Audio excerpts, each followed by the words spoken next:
श्री गणेशाय नमः। प्रपन्न परिजाताय तोत्रवेत्रैक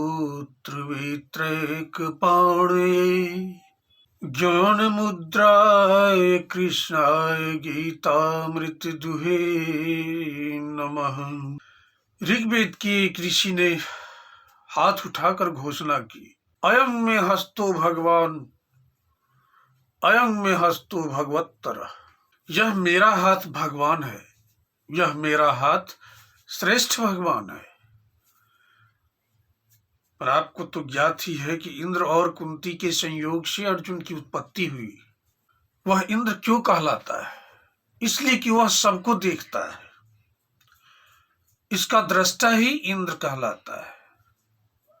इंद्र का अर्थ है परमात्मा। वह परमात्मा जो हमारे हाथ का अधिष्ठाता कहलाता है, वह अधिष्ठाता देवता है। हमारी बुद्धि में ईश्वर के अवतरण का नाम ज्ञान है। हमारी प्रीति में ईश्वर के अवतरण का नाम भक्ति है। हमारे हाथ में ईश्वर के अवतरण का नाम कर्म है। ऐश्वर्य के लिए साधन का जो प्रयत्न करता है, वही ऐश्वर्य का स्वामी भी है। जो हाथ का अधिष्ठाता देवता इंद्र है, वही स्वर्ग के ऐश्वर्य का स्वामी भी है। इसका अर्थ है कि जगत में जितने सुख भोग ऐश्वर्य हैं, वे सब के सब कर्मों के द्वारा प्राप्त होते हैं। इस कर्म का प्रेरक भी इंद्र है और कर्माराध्य भी इंद्र है।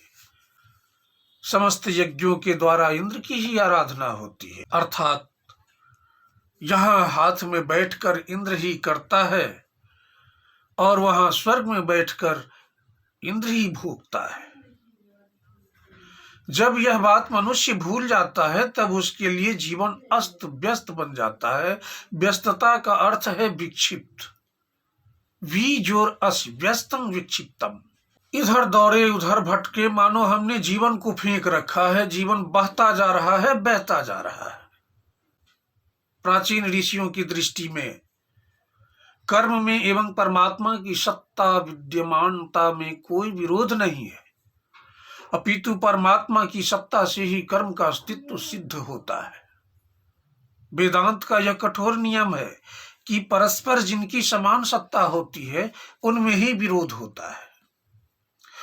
जिनकी परस्पर समान सत्ता नहीं होती, उनमें विरोध नहीं होता। परमार्थतः दो तत्व नहीं है।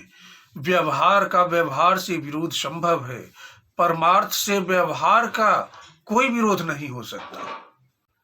परमार्थ परमात्मा तो अपने स्वरूप में स्थित है।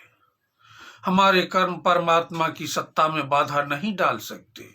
जैसा कि श्री पुराणों में कहा गया है कि कोई मनुष्य आटा पीसने की मशीन को चलाकर पृथक बैठ जाए, तो उस चलती मशीन को देखने से चलाने वाला सरलता से नहीं देखता। मशीन के सब काम यथावत होते रहते हैं।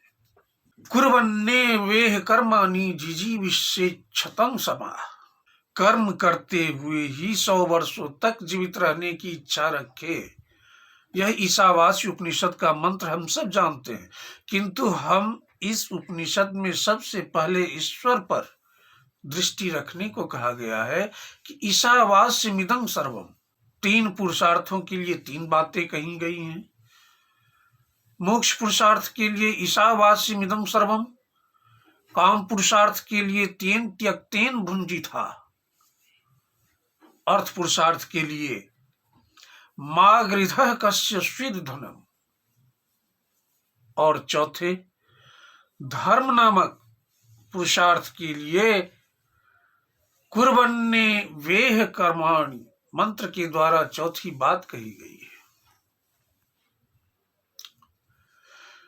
ब्रह्म सूत्र में जहां कुर्वन्ने वेह कर्माणि मंत्र का विचार आया, वहां भगवान व्यास ने कहा अस्तु तयेनु मतिर्वा, अर्थात यह मंत्र कर्म की स्तुति के लिए अथवा कर्मरत को अनुमति देने के लिए है। बचपन में गीता रहस्य पढ़ा जाता था।